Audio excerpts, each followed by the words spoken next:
Welcome class. स्वागत है आप सभी लोगों का स्टडी पाठशाला के ऑनलाइन यूट्यूब चैनल पर। जो लोग इस चैनल पे नए हैं वो इस चैनल को सब्सक्राइब करें और बेल आइकन ज़रूर दबाएं ताकि हमारी जो नई वीडियो है वो सबसे पहले आप तक पहुंच सके। तो मेरे को लगता है कि आप सभी लोग बहुत ही ज़्यादा अच्छे होंगे और अब आपके पढ़ाई का समय हो गया कि बहुत मस्ती मजाक सरकार ने 2 सालों से सबको पास किया है। बट इस बार ऐसा नहीं होगा। और वो क्यों नहीं होगा कि अब आपके जो कोरोना की तीसरी लहर है वो परीक्षा से पहले आके चली जाएगी। तो पढ़ाई स्टार्ट कर दीजिए और हमारे चैनल को सब्सक्राइब जरूर कर लीजिए। आज हम बात करने वाले हैं कक्षा 8 के अध्याय 2 की चैप्टर 2 की। चैप्टर 2 है अपने पास एक चर वाले रैखिक समीकरण। बहुत ही आसान सब्जेक्ट है। सब्जेक्ट क्या बहुत ही आसान सब्जेक्ट, गणित तो बहुत ही आसान है पर ये जो अध्याय है वो उससे भी ज्यादा सरल है। कि पहले हम इसके नाम के बारे में जान लेंगे कि इसके नाम में है एक चर वाले रैखिक समीकरण। इसके नाम में 3 प्रकार की परिभाषाएं हम पढ़ेंगे। सबसे पहले बात करेंगे समीकरण की। सबसे पहले किसकी बात करेंगे हम? सबसे पहले हम बात करेंगे समीकरण की। उसके बाद बात करेंगे रैखिक समीकरण की और उसके बाद में सबसे लास्ट में हम बात करेंगे एक चर वाले रैखिक समीकरण की। तो ये 3 परिभाषाएं यदि आप सीख लेते हो तो एक चर वाले रैखिक समीकरण की सारी दिक्कत आपके खत्म हो जाएगी। तो बात कर लेते हैं समीकरण की कि समीकरण क्या होते हैं और व्यंजक और समीकरण में क्या अंतर होता है। कि समीकरण के बारे में जानोगे तो व्यंजक और समीकरण दोनों में अंतर भी जान लोगे। कि समीकरण में सदैव क्षमता बराबर का चिन्ह आता है। कि एक लाइन में एक गणित में आपके कोई भी एक्स वाई जेड +2 +3 -4 और उनके बीच में यदि बराबर भी आ जाए तो सारे आपके क्या हो जाएंगे? समीकरण आ जाएंगे।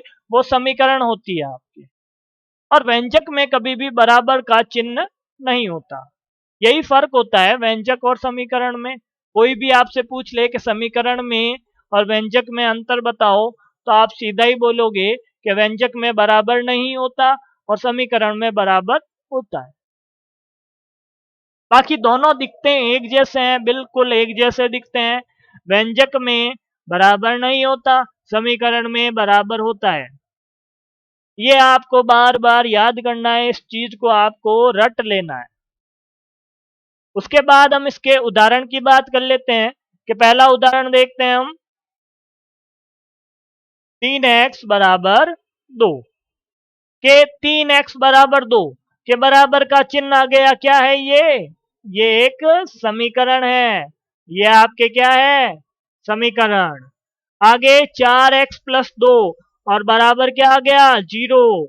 इन दोनों के बीच में आपके बराबर है, इसका मतलब ये भी क्या है? आपकी समीकरण। आगे आप लोग देखो 3x² + 3x2 = 0। तो ये भी आपकी क्या है? समीकरण है। अब इनके बीच में ये दो हम क्या करते हैं? हटा देते हैं क्योंकि इनके बीच में कोई चिन्ह नहीं है। ये दो नहीं आएगा आपके, क्योंकि यदि 2 आता है तो इनके बीच में आपके प्लस या माइनस का चिन्ह होना जरूरी है। आगे ये सारी तो समीकरण हो गई कि बराबर के चिन्ह वाली सभी क्या है? अपने पास समीकरण है। और यहाँ पे देखो कि बराबर के बिना चिन्ह वाले सभी आपके क्या है? व्यंजक। के 5x 2x + 3 3x - 2 और ये सारी आपके क्या है? ये सभी आपके क्या है? व्यंजक है। इनमें बराबर नहीं दिख रहा आपको तीनों में। और ऐसे और भी बहुत सारे उदाहरण हो सकते हैं। बात समझ में आई कि व्यंजक और समीकरण में फिर से बता देता हूं क्या अंतर होता है। बराबर का चिन्ह समीकरण में होता है, व्यंजक में नहीं होता। तुलना नहीं कर सकते हम। आगे मैं बात करता हूं रेखिक समीकरण की। कि रेखिक समीकरण क्या होते हैं? ऐसे समीकरण जिनमें चर की अधिकतम घात एक हो, कि जो भी आपके चर लिखे हुए हो, चर चाहे कितने ही लिखे हुए हो, 10 लिखे हुए हो, 12 लिखे हुए हो, 50 लिख दो, आपके एक लाइन में 50 तरह के चर लिख दो, पर उन सभी चरों की घात कितनी होनी चाहिए? हमेशा एक होनी चाहिए। तो वो सभी क्या होंगे? रेखिक समीकरण होंगे। के उदाहरण की बात कर लेता हूं कि 4x प्लस 7, यहाँ पे आपके चर कौन सा है? x है, और इसकी घात कितनी है आपके? इसकी घात है 1। आगे देखूं 2x प्लस 2y बराबर 0। अब यहाँ पे x की घात देखूं 1 और y की घात देखूं वो भी कितनी है? 1। तो दोनों में चरों की घातें कितनी है? एक एक। तो ये दोनों क्या हुए? रेखिक समीकरण। आगे देखते हैं x और यहाँ पे भी y, दोनों में भी घातें कितनी है? एक एक है। तो इसका मतलब हुआ ये सारे उदाहरण किसके हैं? रेखिक समीकरण के हैं। अब एक उदाहरण मैं आपके सामने लिखता हूं कि x square plus y plus x plus z. तो यहां पे आप लोग देखो कि ये जो आपका एक्स स्क्वायर है उसकी घात कितनी है? 2 है। इसका मतलब घात 2 होते ही अधिकतम घात 1 ही होनी चाहिए, और उसके अलावा चर की 2 घातें नहीं होनी चाहिए, 2 घात नहीं होनी चाहिए चर की, 3 भी नहीं होनी चाहिए, घात 1 ही होनी चाहिए। तो क्या होगा? रेखिक समीकरण होगा। तो ये उदाहरण से आपको अच्छे से समझ में आया होगा। तो आगे बात कर लेते हैं, रेखिक की बात कर ली, अब किसकी बात करेंगे? एक चर वाले रेखिक समीकरण की। कि सर ये भी तो चर वाले एक रेखिक समीकरण तो ये भी है, तो उसमें और इसमें क्या अंतर है? उनमें और इसमें इतना ही अंतर है कि वहां पे आपके जो चर उपयोग में आएंगे वो एक ही प्रकार के चर उपयोग में आएंगे।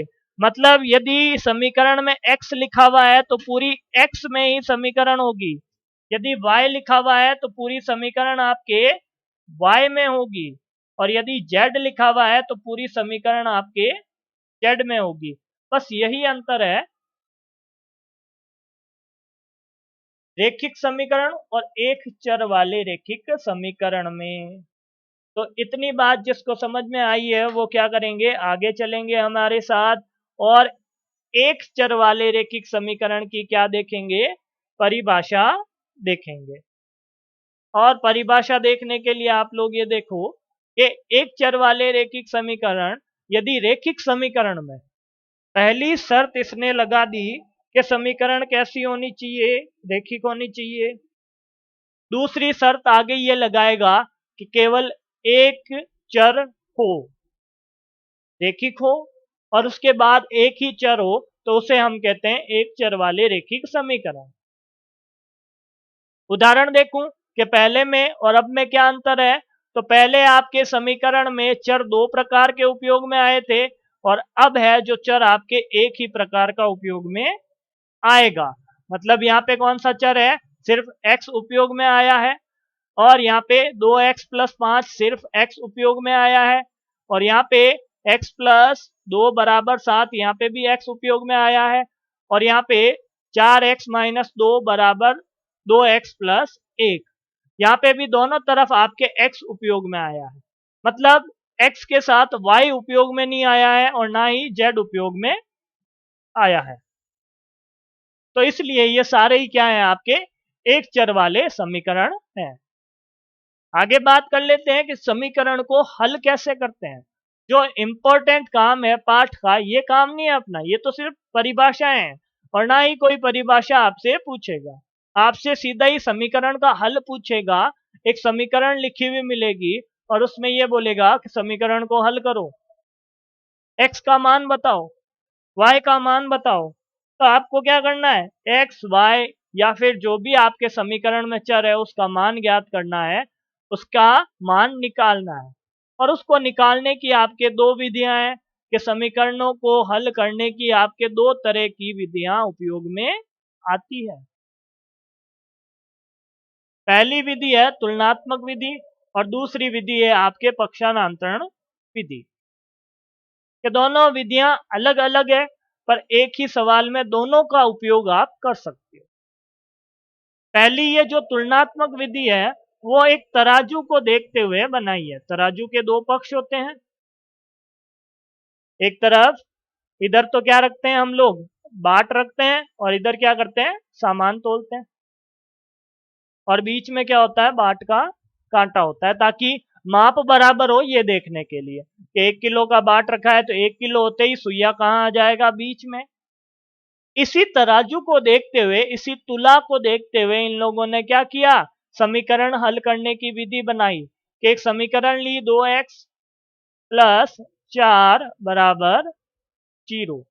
अब इस समीकरण में देखो कि एक तरफ आपके क्या है, लेफ्ट भाग है, और एक तरफ क्या है, राइट है। मतलब एक तरफ बायां है और एक तरफ कौन सा भाग है, दायां भाग है। तो दो तरीके के आपके क्या मिल गए, यहाँ पे भी पक्ष मिल गए, दो पलड़े मिल गए, और दो तरह के पक्ष आपको तुलना करने के लिए काफी है कि इन दोनों पक्षों की हम तुलना करेंगे। अब तराजू कैसे काम करता है, वैसे ही ये विधि आपके काम करती है। तो हम अब बात कर लेते हैं पहले तुलनात्मक विधि की, कि तुलनात्मक विधि का उपयोग कैसे होता है, किस तरह हम तुलनात्मक विधि का उपयोग करेंगे। तो तुलनात्मक विधि का उपयोग करने के लिए अलग से आप लोग क्या कर लो, तुलनात्मक विधि को देख लो कि क्या देखा हमने, तुलनात्मक विधि।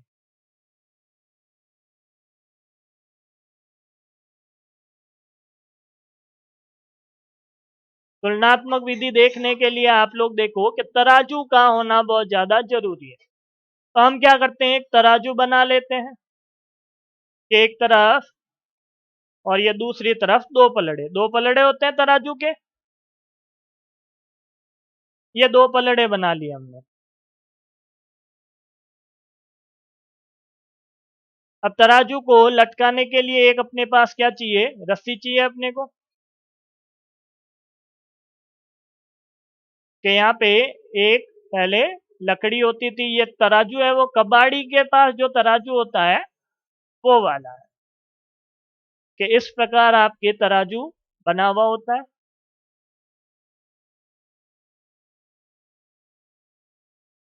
इस तराजू में आपके क्या काम होता है, एक तरफ तो आपके बाट रखे जाते हैं, 2 किलो, 5 किलो, 1 किलो, और भी बहुत सारे बाट आप रख सकते हो। और इधर क्या किया जाता है, सामान तोला जाता है।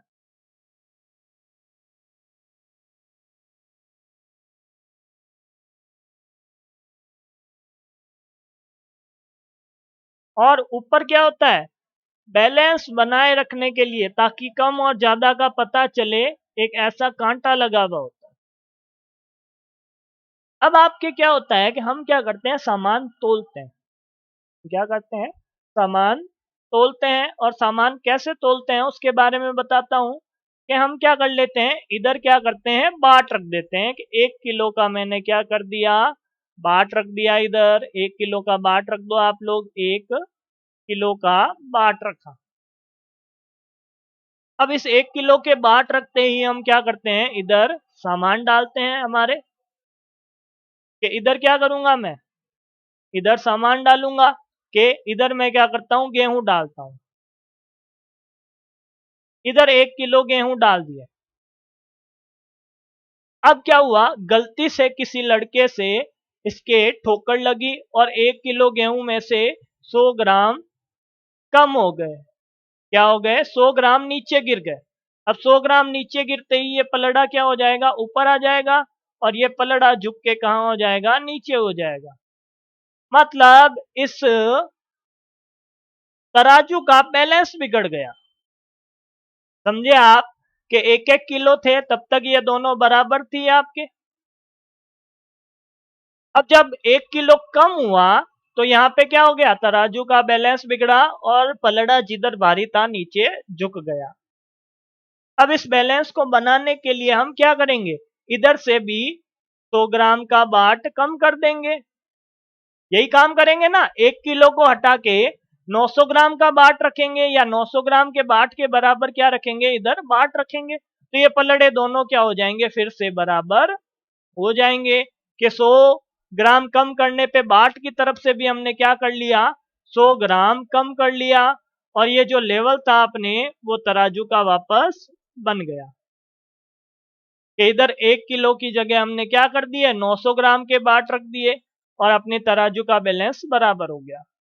अब मैं क्या करता हूं, यदि यहाँ पे 1 किलो है, यहाँ पे क्या है आपके 1 किलो का बाट है और उसको 2 से गुणा कर देता हूं, तो गेहूं कितने तोड़ने पड़ेंगे मेरे को, 2 किलो तोड़ने पड़ेंगे, और 2 केजी आपके इधर 2 केजी को बराबर कर देगा।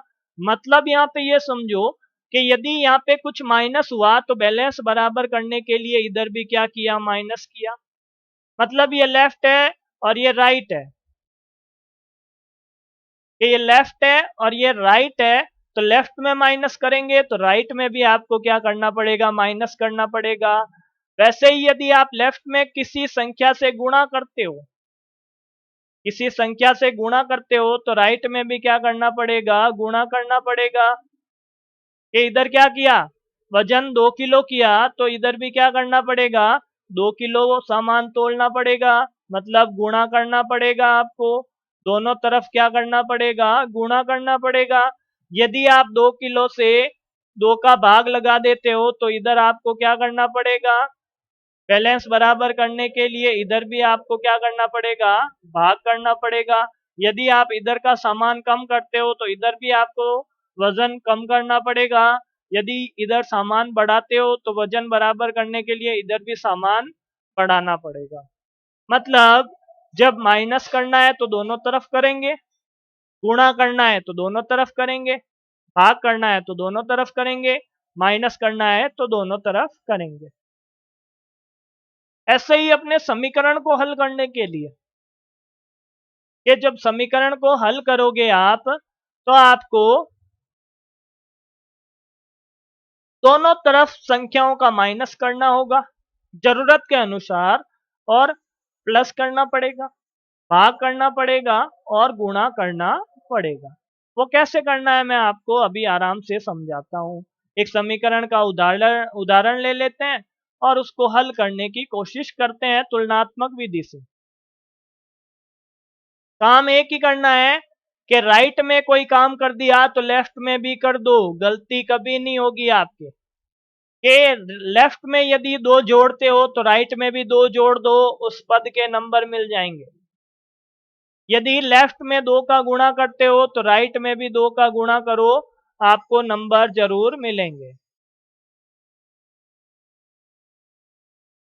तो ये आपके महत्वपूर्ण क्या है, काम है। अब हम इस तुलनात्मक विधि को क्या करेंगे, तराजू की जो कॉन्सेप्ट थी वो तो हमने समझी कि दोनों तरफ क्या करने पड़ते हैं, पक्ष बराबर करने के लिए प्लस और माइनस, जोड़ बाकी, गुणा भाग, ये सारे काम एक जैसे करने पड़ते हैं। तो उन कामों को करने के लिए समीकरण पे भी इसका उपयोग किया गया, और वो कैसे किया वो मैं आपको समझाता हूँ। कि क्या किया, एक समीकरण का उदाहरण लिया कि 2x प्लस 7 बराबर 0। अब इसका उपयोग ऐसे किया गया कि इस x के साथ में जितने भी संख्याएं लिखी हुई है उनको हमें हटाना है, कि उनको बराबर के दूसरी तरफ लेके आना है, x के साथ में नहीं रखना है।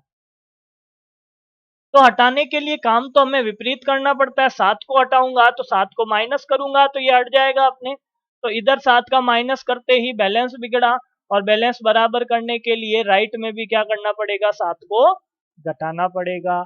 और ये काम करने के लिए तराजू का उपयोग किया गया, तराजू को देखते हुए ये काम किया गया। और वो कैसे किया मैं अब आपको समझाता हूँ। कि इन लोगों ने क्या किया कि x का मान निकाला, वो भी कैसे, बाकी की संख्याओं को हटा के। और हटाया कैसे इन लोगों ने, वो आप लोग देखो कि x के साथ प्लस या माइनस में जो संख्या लिखी हुई होती है पहले हम उसे हटाते हैं। तो उसको हटाओ आप लोग, तो क्या करोगे, प्लस का 7 है तो उसको हटाने के लिए आपको माइनस करना पड़ेगा, कि प्लस के 7 को सेम संख्या से माइनस कर दो। कि 2x प्लस का 7 है, 7 हटाने के लिए -7 करोगे तो ये गायब हो जाएगा आपके, और बैलेंस नहीं बिगड़े इसके लिए आपको क्या करना पड़ेगा, इधर भी माइनस करना पड़ेगा। इतना काम हो गया। अब इतना काम होने के बाद आगे ब्रैकेट में लिख दो यहाँ पे, या फिर यहाँ पे इस जगह पे आप ये लाइन लिख सकते हो कि दोनों तरफ 7 घटाने पर, ये बात आप लिखोगे। हर एक सवाल में ये काम आपको करना है। जितनी बार आप घटाओ या किसी संख्या को जोड़ो तो ये बात आपको लिखनी है। उसके बाद क्या कर लेना है, इसको सरल कर लेना है और इन संख्याओं को भी सरल कर लेना है कि 2x प्लस 7 और माइनस 7 कितना होगा, प्लस 0, और बराबर कितना होगा, -7। जब ये काम हो जाए तो आपके क्या हो जाएगा, इसको प्लस करूंगा तो 0 को किसी में भी जोड़ते हैं तो क्या आता है, 0 हट जाता है और संख्या वापस आ जाती है। तो ये अपने समीकरण बनी। अब अपना फिर से वही काम है कि x के साथ में जो भी संख्या लिखी हुई है उसको हटाना। अब x के साथ में कौन सी संख्या लिखी हुई है, x के साथ में गुणा में 2 लिखा हुआ है। तो हम क्या करेंगे, दोनों तरफ 2 का भाग लगा देंगे। जब गुणा है तो क्या करेंगे, भाग करेंगे। तो दोनों तरफ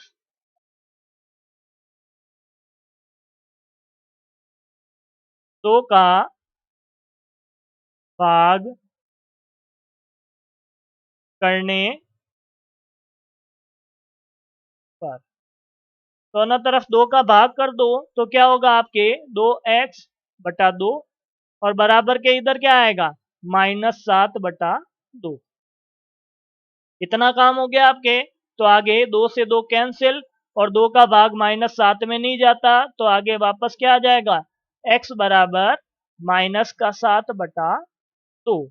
तो ये आपके क्या हो गया, x का मान निकल के आ गया। तो उसके लिए मैं आपको एक सारणी बनवा देता हूं कि जब भी आपके x के साथ में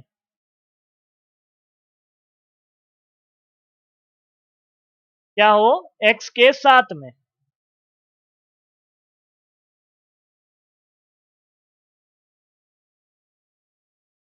x के साथ में क्या होना चाहिए, प्लस की संख्या है।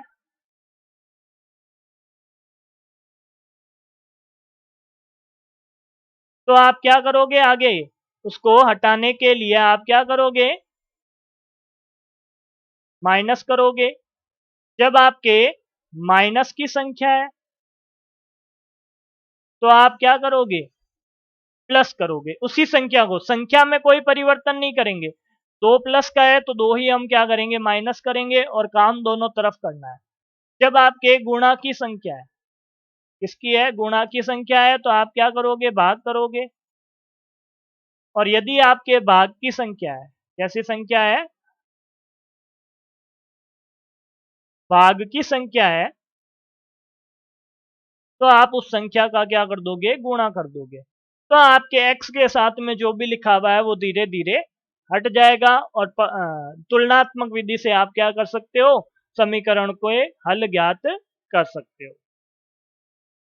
तो इस विधि से आप लोग और भी उदाहरण करने की कोशिश करोगे। आज के लिए बस इतना ही। और एक बार फिर से बताना चाहूँगा कि इस चैनल को ज़्यादा से ज़्यादा सब्सक्राइब करें, शेयर करें, और यदि किसी ने बेल आइकन नहीं दबाया है तो बेल आइकन भी दबा लें, ताकि सबसे पहले हमारे वीडियो आप तक पहुंच सके। आज के लिए बस इतना ही। धन्यवाद।